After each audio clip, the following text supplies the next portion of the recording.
साथियों नमस्कार, जय भीम, जोहार। मैं उमेश करुण और आप देख रहे बहुजन हलचल। आज धरती आबा पुत्र आदिवासी बिरसा मुंडा का वंशज इस बुरे हाल में है कि पूरा देश हक्का बक्का रह गया इस कहानी को सुनकर।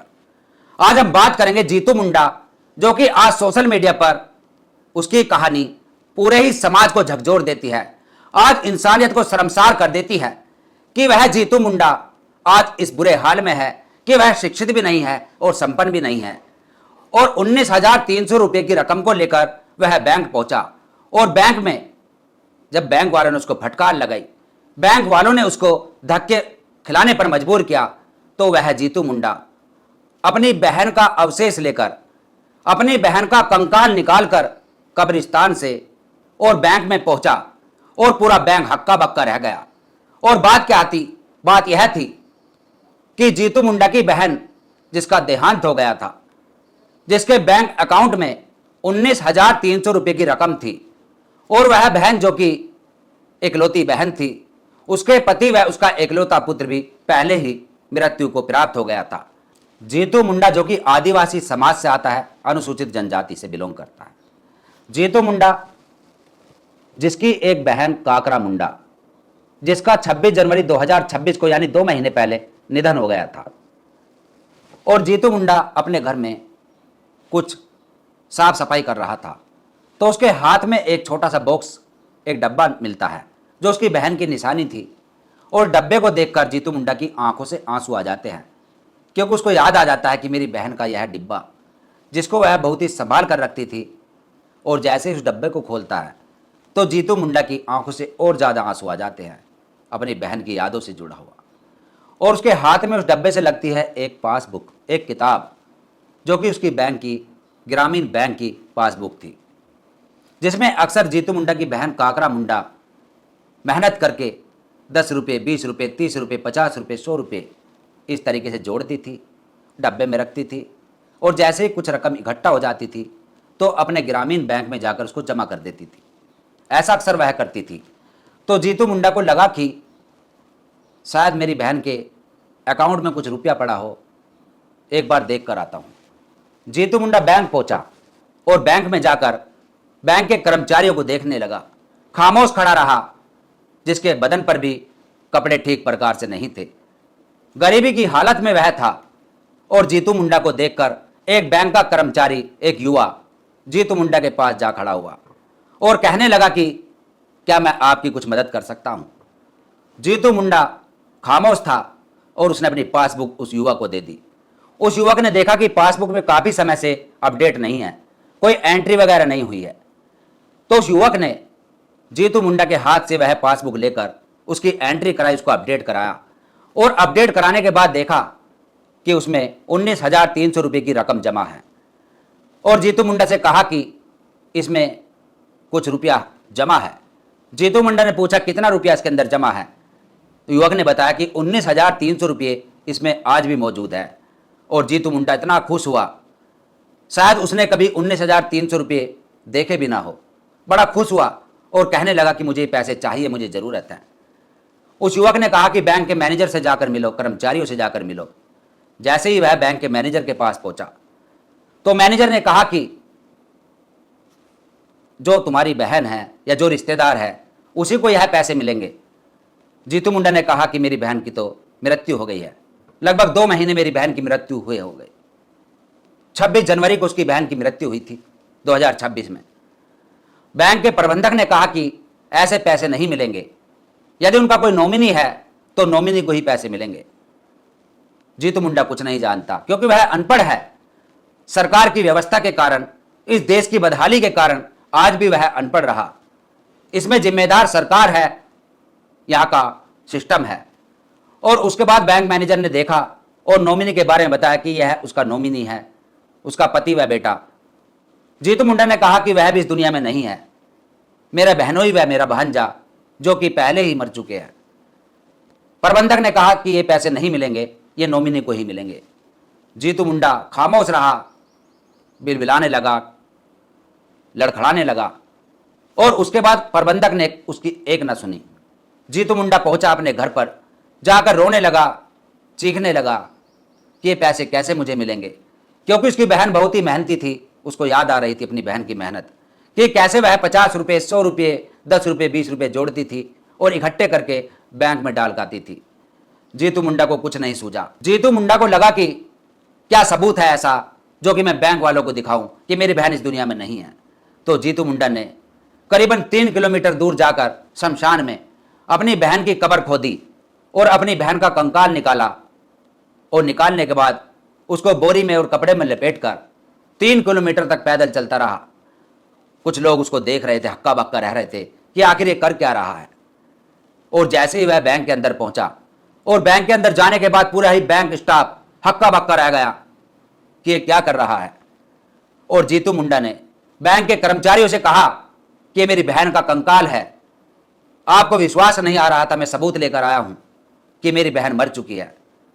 और इस बात की लोगों ने वीडियो भी बनाई जो कि आज सोशल मीडिया पर वायरल है। पूरे देश में बैंक की व्यवस्था को लेकर, पूरे ही सिस्टम को लेकर थू थू गई कि आखिर देश की व्यवस्था आज भी कैसी है। अगर बैंक का प्रबंधक चाहता तो जीतू मुंडा से कह सकता था कि अपने गांव के प्रधान से बात कराओ, या यह भी कह सकता था कि अपने बैंक के कुछ स्टाफ को भेजकर वहां की पड़ताल कर सकता था, मुआयना कर सकता था, पूछताछ कर सकता था, लेकिन ऐसा नहीं किया। धक्के खिलाए उसको और जीतू मुंडा को जो सूझा वह उसने आप सबके सामने रखा। अब हम आपको पूरी ही खबर को विस्तार से बताएंगे। यह मामला है ओडिशा का, राज्य ओडिशा और जिला क्योंझर, जिसमें जीतू मुंडा जिसकी उम्र 55 वर्ष क्योंझर जिले के दिया नाली गांव का वह रहने वाला है। और जीतू मुंडा की बहन जो कि काकरा मुंडा थी, 56 वर्ष उसकी उम्र थी। ग्रामीण बैंक में उसने खाता खोला हुआ था। 26 जनवरी 2026 को काकरा मुंडा की मृत्यु हो गई थी और 2 महीने बाद यानी सोमवार को, परसों की बात है, सोमवार को यह वारदात हुई। काकरा मुंडा के पति व उसका एकलौता बेटा जो कि पहले ही मर चुके थे और उसके बाद उसका एकलौता भाई जीतू मुंडा ही मौजूद है, जो कि बैंक में अपनी बहन काकरा मुंडा का कंकाल लेकर पहुंचा। वह एकलौता भाई जीतू मुंडा है। 27 अप्रैल यानी परसों सोमवार के दिन यह वारदात हुई। पूरे देश भर में काफी निंदा हो रही है सिस्टम की और आज भारतीय जनता पार्टी की सरकार की, कि आज भी जो बात करती है, बड़े बड़े दावे करती है कि सब कुछ ठीक चल रहा है। तो ऐसे जीतू मुंडा जैसे लोग जो कि ऐसे व्यवस्था के शिकार होते हैं, जो इतने पीड़ित होते हैं कि आज देखा भी नहीं जाता। लोग हैरान रह जाते हैं कि ना जाने ऐसे लाखों करोड़ों जीतू मुंडा आज भी इस देश में हैं।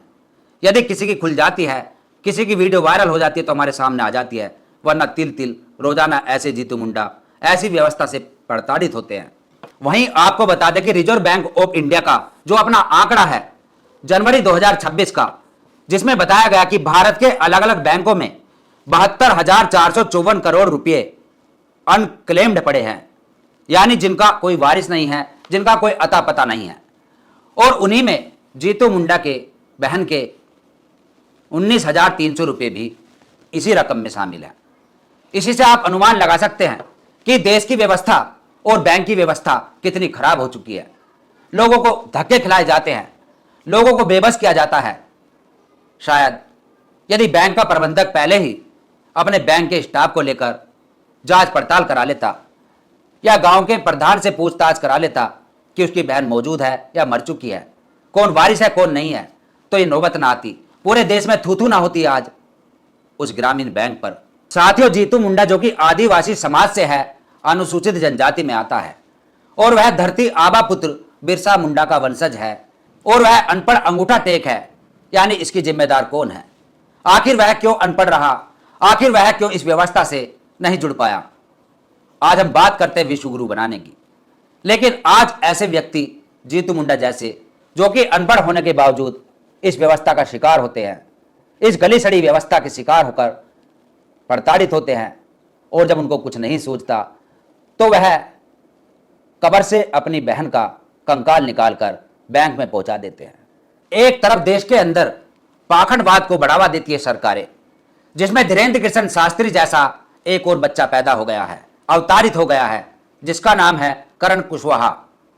अजय पाल सरकार ऐसे ऐसे लोगों को बढ़ावा देकर और जीतू मुंडा जैसे व्यक्ति को भूल जाती है सरकारें कि जीतू मुंडा पर भी यदि गौर की जाए, ऐसे परिवारों पर गौर की जाए, इनको शिक्षित किया जाए, इनको व्यवस्था से जोड़ा जाए, तो शायद आज देश में ऐसी नौबत ना आए जो कि जीतू मुंडा के परिवार के साथ हुआ।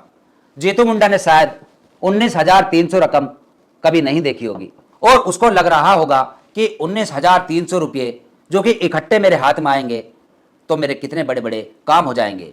उसने सपने देख लिए होंगे, जैसा अक्सर लोग देखते हैं कि 19,300 रुपये की रकम, इससे मैं अपने खाने पीने की व्यवस्था कर सकता हूँ, अपने पशुपालन में इस पैसे को वेस्ट कर सकता हूँ।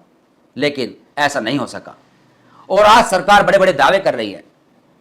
शासन प्रशासन इस बात को लेकर मौन है कि जीतू मुंडा ने कंकाल अपने सर पर रखकर कैसे बैंक तक पहुंचाया। आखिर उसके अंदर ऐसी हिम्मत कहां से आई, इस बात पर भी सवाल खड़े कर रहे हैं लोग।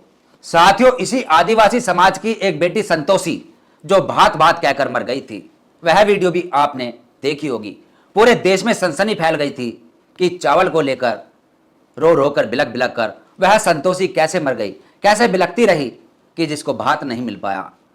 और ना जाने ऐसे जीतू मुंडा व संतोषी रोजाना इस व्यवस्था का शिकार होते हैं, इस व्यवस्था के रोजाना प्रताड़ित होते हैं। तो साथियों, इस पूरी खबर पर आपका क्या कहना है, कमेंट्स में अपनी राय जरूर दें और देखते रहिए बहुजन हलचल। फिर मिलेंगे एक ऐसी खबर के साथ। जय भीम, जय भारत, जय संविधान, जय जौहर, जय विज्ञान। धन्यवाद।